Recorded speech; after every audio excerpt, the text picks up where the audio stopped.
morning to you, it's Compton Radio. Readability is strength 5, it's runway 26, right hand circuit, QNH is 1017. Runway news 26 right hand, QNH 1017.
Hello, Bobby, can you hear me?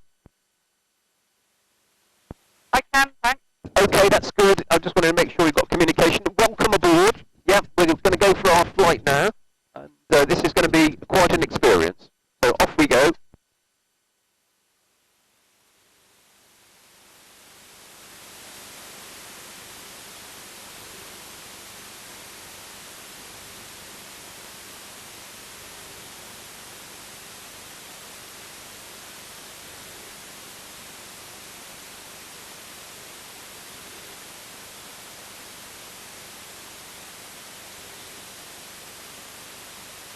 So you've got quite a day today, haven't you? A Tiger Moth flight, and then a flight later on in the harbour, hopefully.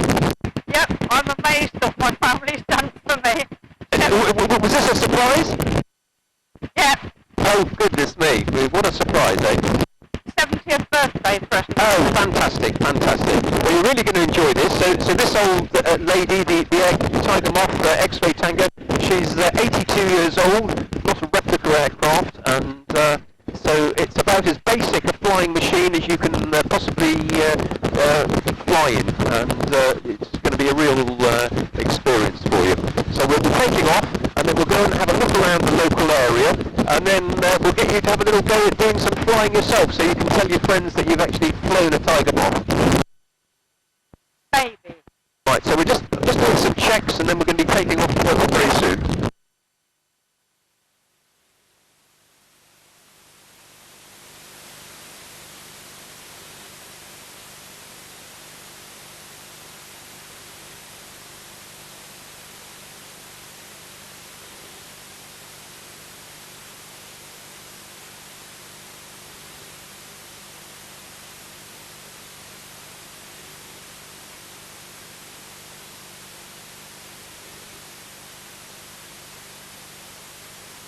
Tiger Flight, Compton Radio with me. Go ahead. Yeah, the QNH is 1017. The Pacific wind is from the southwest 10-15 knots. So copy that, QNH 1017, and expect Tango lining up for departure on me 26. Tiger Flight, thank you.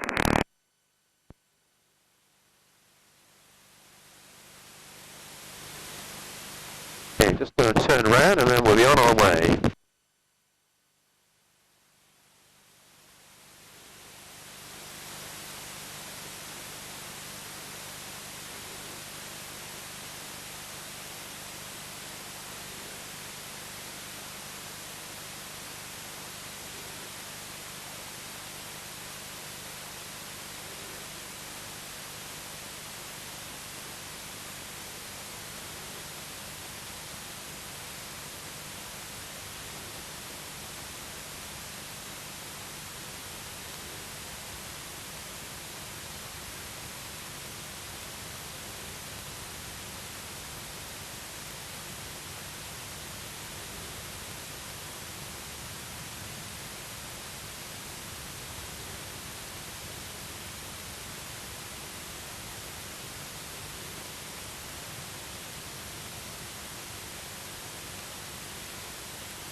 just about a cloud base here. Now we've climbed 600 feet, you can see the cloud is just about where we are at the moment. It's amazing.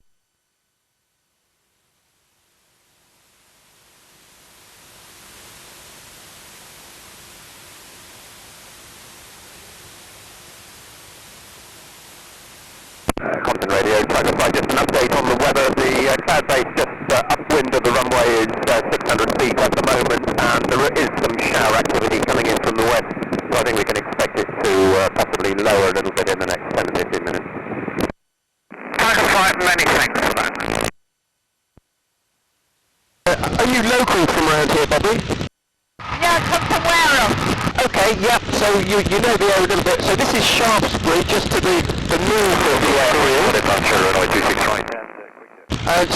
Shaftesbury is an old Saxon town, built on a bit of a hill, so the area out to our left is Blackmore Vale, which is the low-lying area, and the ground rises up about 400 feet to the little bit of land where Shaftesbury is built. The old part of the town is the bit nearest to the nose of the aircraft, where the church is, and they've also got the remains of the old abbey there, and also running down the hill towards us, almost straight towards us now, is that famous hill, Gold Hill, Little Cottage Street, where they filmed that Hovis advert all those years ago.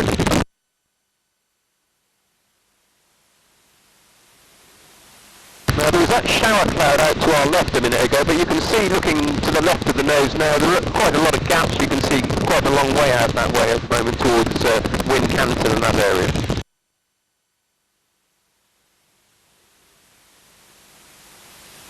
I was saying the old part of the town is the bit nearest to us where the church is, but there's a lot of towns like Shaftesbury, Bamford, Wareham have expanded over the years, and the new part of Shaftesbury is out to the far right-hand side there, out to the east where all the new build is.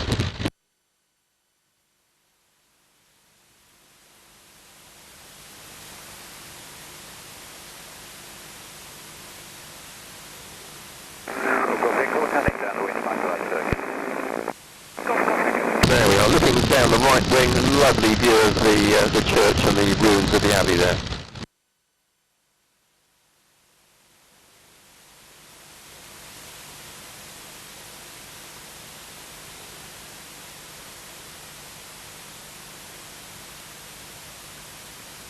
So what we'll do is, we're flying fairly low today because of the clouds, so we're not going over the middle of Shaftesbury because they might not like us flying over the middle of there. We're going to turn to the east and head up in the direction of Salisbury, and we're going to have a look at Old Wardour Castle, which is a National Trust property, and the remains of an old castle. It hasn't got a roof on it these days, but it looks quite a nice sight from the air.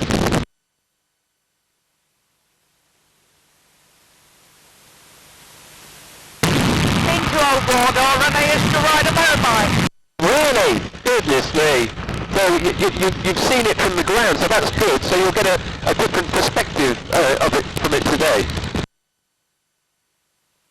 So you were a bike rider in your slightly younger days then? Yeah, until 2003 when I bashed my leg up, then I turned it into a trike. Well, when I'm explaining about flying in a Tiger Moth to people, I say to them that flying in a Tiger Moth is much more like being on a motorbike than being in a car, because flying in the modern aircraft, the kind of metal ones you see at Compton Abbas, it's a bit like just sitting in an airborne car. But in the Tiger Moth, we're sitting out in the open with all the rigging wires around us. It's much more similar to the experience of being on a motorbike with all the wind blowing around you and everything. Not quite the same experience of speed though, because you're not in contact with the ground. No, that's right. And it's interesting that the higher you get, the less effect that you look like you're going slower. And when we come into land, we actually slow down to come into land. But just before touchdown, you'll think that we're going faster than we are at the moment, because you'll suddenly have the ground very close to you.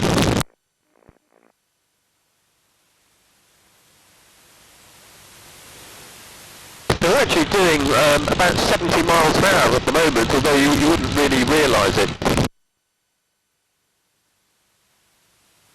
My mum went up in a Tiger Moth, when my dad was in the Fleet Air Arm. Oh, fantastic, yeah. That was what she said when they landed. He said, what do you think of it? She said, bit slow. He was a biker as well. Oh, yeah, oh, right. Well, one of the things you'll see from flying around here is you get to appreciate what lovely countryside we've got in Dorset. I mean, we've got the big towns, but once you get outside those towns, the countryside just stretches as far as you can see. Just looking ahead now, it's just green fields and woods as far as you can see. Yeah, fabulous. And Old Wardour Castle is just to the right of us now, just this side of that wooded area. So what we'll do is we'll go past it and then we'll circle round to the right and you can have a look at it as we go round.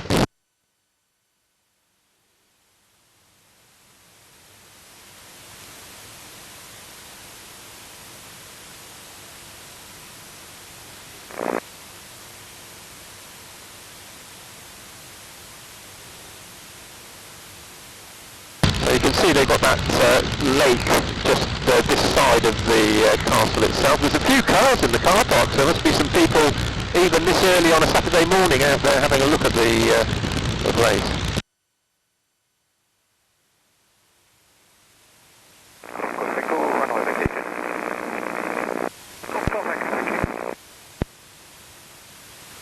Feel those little bumps because the wind is quite fresh today, and when it blows over any irregularities in the ground, any hills or anything like that, it gets deflected upwards and a bit of turbulence develops, and every time we fly through that it feels like somebody's giving the aircraft a bit of a kick underneath. And there we are, there's a lovely view of it. First time I ever flew was from St Just Airport in Cornwall and we took off over the cliff. Oh right, yeah. I bet that was turbulent. I bet it was, yeah. Because of course the wind gets deflected right up on the cliff, almost vertical, and when you go into it, again, it feels like somebody's giving you a big kick underneath. There you are, have a look down there, straight through the roof, or where the roof should be.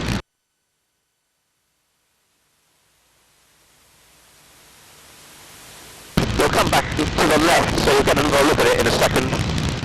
Wind pushing over, the wind is quite brisk from the southwest today, so it's pushing us over the top of it as we were turning there. So we're coming round to the left.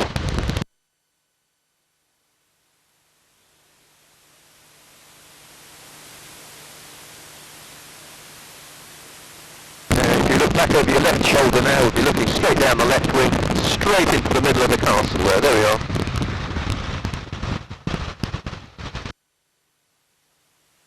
Now, as we're over this way, the weather down towards the coast is not looking very good at the moment. There's quite a lot of heavy rain showers.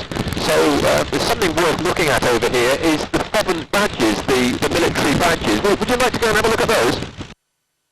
Excellent. Okay, so they're carved into the chalk in the side of the hills on our right hand side. They're about 3 or 4 miles ahead of us at the moment, so we're going to be descending down, so they'll be right at eye level when we go past them, so we'll have a good look at them. So we're just easing down a bit.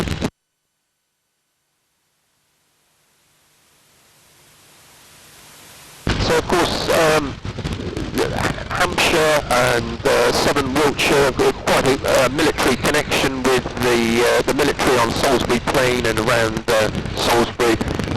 So the military badges here have been carved into this hillside at Pheasant. They're called the Pheasant badges. So it takes quite a lot of work to maintain them. So I think they have volunteers come along and scrape all the growth off them to try and keep them looking pristine. So it must be quite a major job to try and keep them looking good. You can just see them to the right of the nose now, about 2 miles ahead.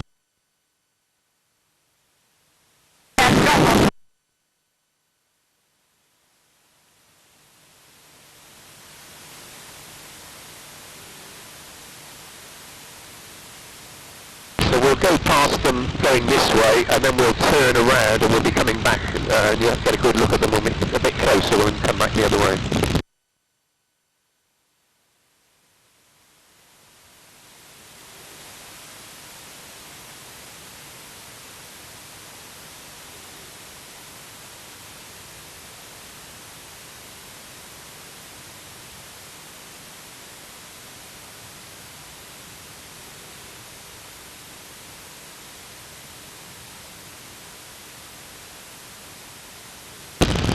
very changeable today.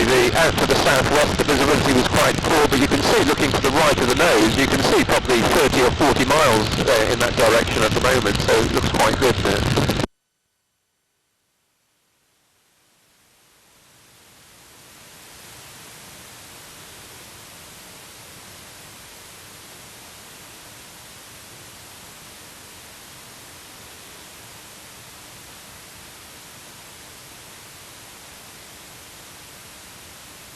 As you can see, they're quite intricate. There's an awful lot of work going trying to keep them looking like that, and some of them are a bit clearer than others. They've obviously had a working party on some of them, clearing some of the lichen and stuff like that that grows on them.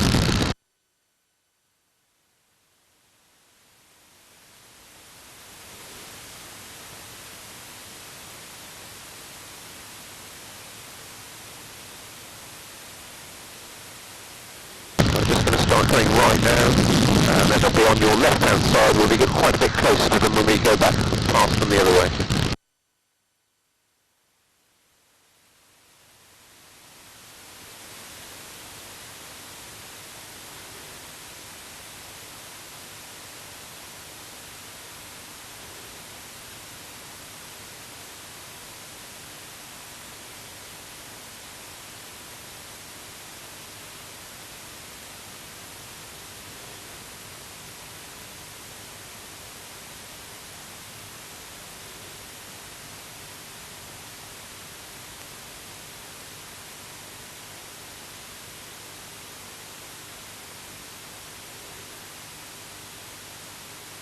Amazing sight, isn't it? Fantastic. I wonder what the little fantastic about this. I don't know. I think they've all got a connection with the different regiments. There's one that says the Wiltshire Regiment, but I'm not really that familiar with all the different regiments. I'm sure I can find out online what that is. Yeah.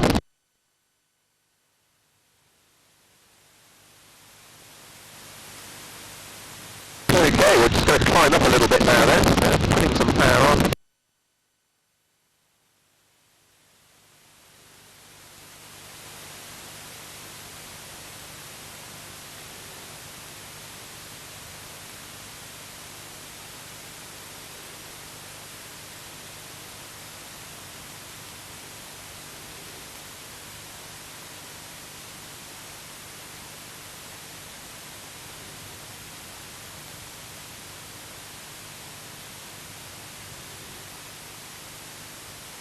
Just looking around us now, you can see how open this countryside is. Just these big fields and trees and a few farm buildings, and that's it.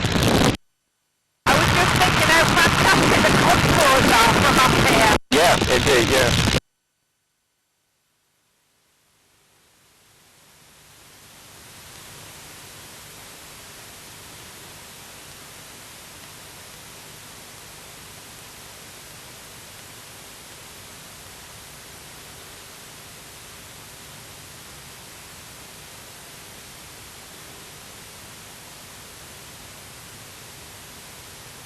Now you can see the line of hills ahead of us and out to our left, and that's the northern edge of Cranbourne Chase.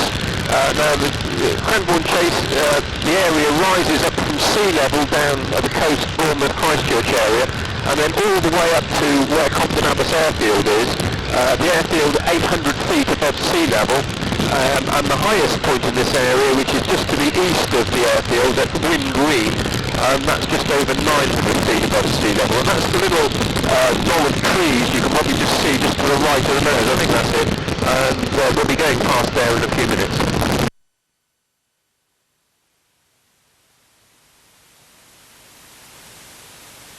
See another one of those rain showers out to the left where the visibility drops quite a lot when it's going through.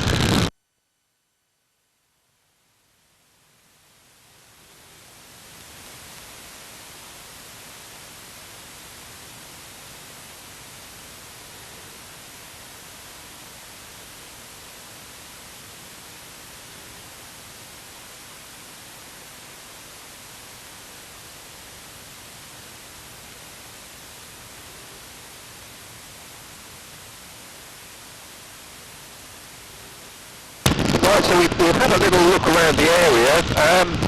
Would you like to have a go at doing some flying there, Bobbi? I think I ought to. So do I, because I'm sure Clive, when you fly in the harbour this afternoon, he's going to get you to have a go with that. So I think you want to have a look at the Tiger Moth and see how it compares. So you hold the stick quite lightly, just 2 fingers and a thumb, so you don't want to be holding it really rigidly, just making sure your thumb doesn't go on the little button on the top, because that's the radio button. And if you put your hand on it like that, I'm still flying it at the moment, and I'm just going to demo a turn so you get an idea of what I'm doing, and then I'll get you to do some. So we're looking through the windscreen, so when we're flying it, don't look at the instruments, just look through the windscreen, and we're looking at the horizon where the sky meets the ground, so that's how we're going. So you're going to do a turn to the right, so the stick's going to the right, there we go, and the aircraft's banking to the right, and that's about enough bank, so I'll put the stick back in the middle now, so it's only a very small movement, and then when I want to come out of the turn, I'm moving the stick to the left, there we go, and the aircraft's level, and the stick is back in the middle. So that was a very small movement. So don't worry, Bobbi, you can't break it. So you've got the controls now. Just try and keep it going in a straight line to start with, okay?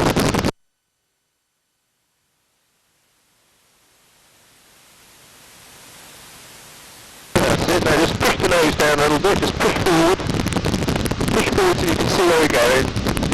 There we go. A bit more. There we are. You can see where we're going now. That's perfect.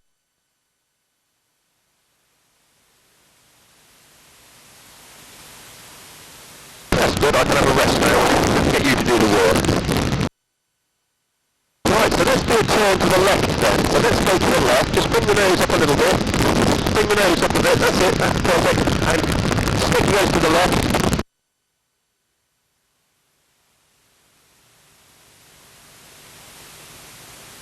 That's it. And then we'll level out of the turn. That's it. So stick to the right. Lovely job.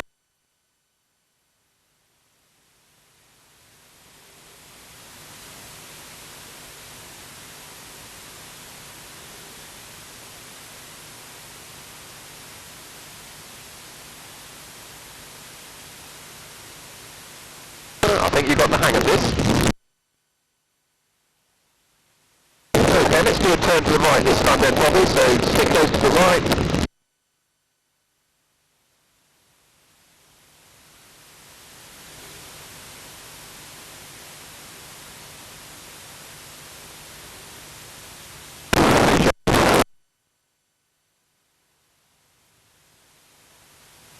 We'll come out of the turn there, so stick back to the left.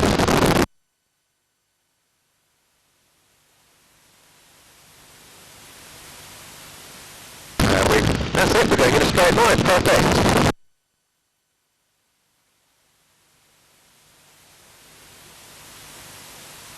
And we're going to make another turn to the left this time, so off we go to the left.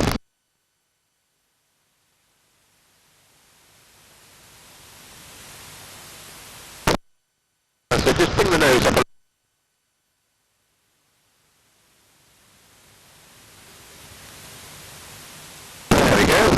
roll out of the turn, so stick goes to the right.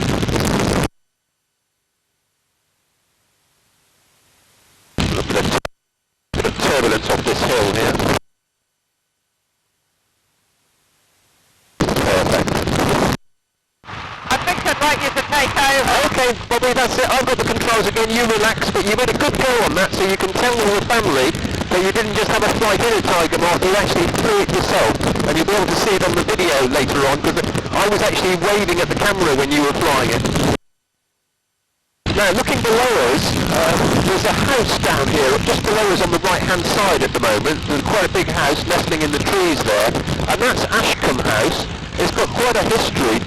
One of the previous residents there was Sir Cecil Beaton, the well-known kind of designer, photographer, and what have you, and he lived there for about 30 years.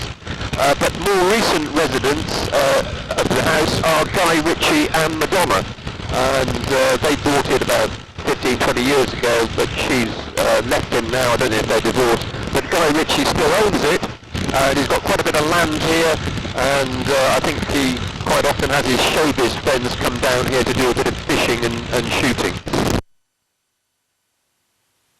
In fact, the lake down on the left-hand side, just below, it's under the left wing here, just below us now. That's not a natural lake, that was a man-made lake only 6 or 7 years ago, and that's on Guy Ritchie's estate, and it was built specifically to put some fish in so they could do some fishing. I find that really funny. Now the little village up ahead is Ashmore, and I think it's got the distinction of being the highest village in Dorset, because most villages tend to be built in the valleys where the water is, but this is actually built almost on the highest part of Cranbourne Chase, so the highest bit just behind us there now is at 900 feet above sea level. This is just a little bit lower, so probably 850 feet above sea level, so very unusual for a village to be built this high up. We're looking out to the left at the moment, down towards the south coast, and where Poole Harbour and Wareham is. You could just about, if you look down the left wing, the line on the horizon there is the actual coastline where the cliff tops of Bournemouth are, but you can't really make out very much detail. About halfway between the nose and the left wing, you can just see a little grey blob there, and that's a little bit of Poole Harbour, but it's a bit difficult to make out any detail today.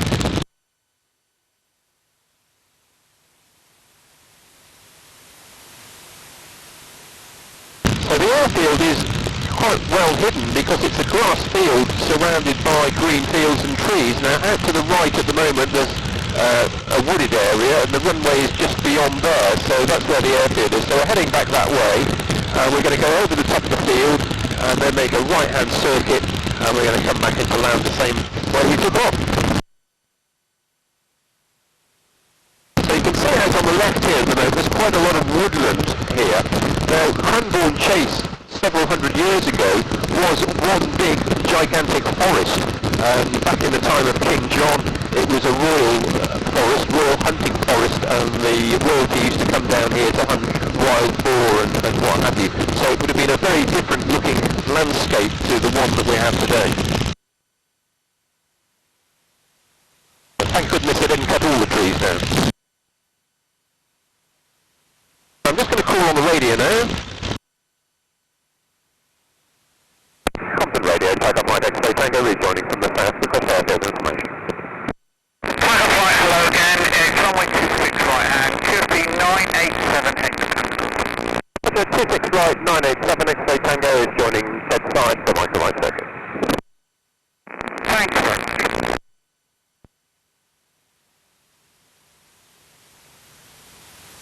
And Tiger Flight, where have you been and what's the weather been like? Sorry, I missed that. Sorry, where have you been and what's the weather been like? We've been down to the east, to the Bobbin Badges, so we've been down lower than Compton Abbas, so we couldn't really assess the cloud data. No, that's understood. About 10 minutes ago it was really, really poor here with rain going through, but it seems to improve dramatically. Well, yeah, we saw that coming, that's why we went off to the east to get out of the way.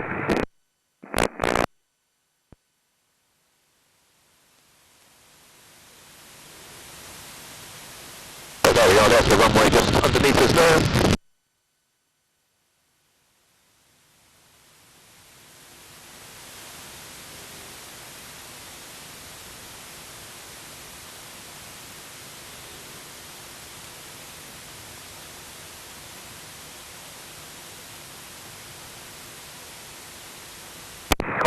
Tiger Moth, X-ray Tango, downwind to land, Michael Right circuit 265. Thank you, Tiger White. Tiger Flight, wind is from the southwest, 10 to 15 knots. Roger.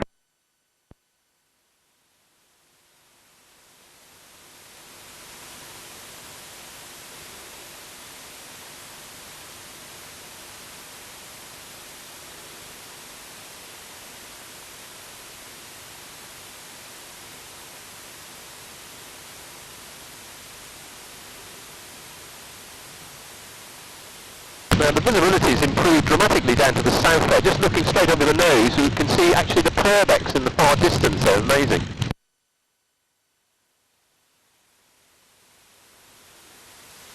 Compton traffic, Tiger Flight X-ray Tango, final 26 to land. Tiger Flight, thank you.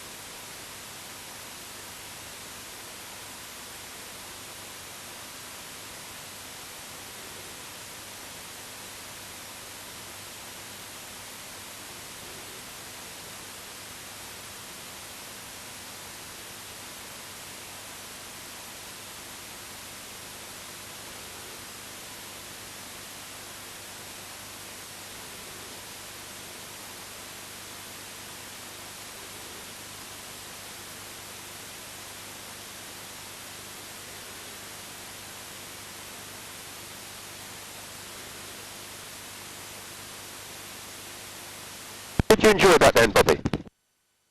That was absolutely fantastic. Well, the next flight you're going on in the Harvard, that's going to be a completely different experience because, of course, you're going to be sitting inside a nice covered-in cockpit there, and it's got this huge 600 horsepower engine on the front, and it does fly a lot faster than a Tiger Moth, so I think you will get more of an impression of the speed in that. I love the sound of this engine, though. Oh, yes, this is a real nostalgic one. When the Harvard takes off, that makes a real roar, and the propeller blades go supersonic. It makes that very rustling noise as they get down. I should tell you that my father actually crash landed a Tiger Moth. Oh my goodness me, I hope we don't want to do that. No, we're going to stop the engine this time, so when the engine stops, Mike and Victoria will come up on the wing and help you get disentangled.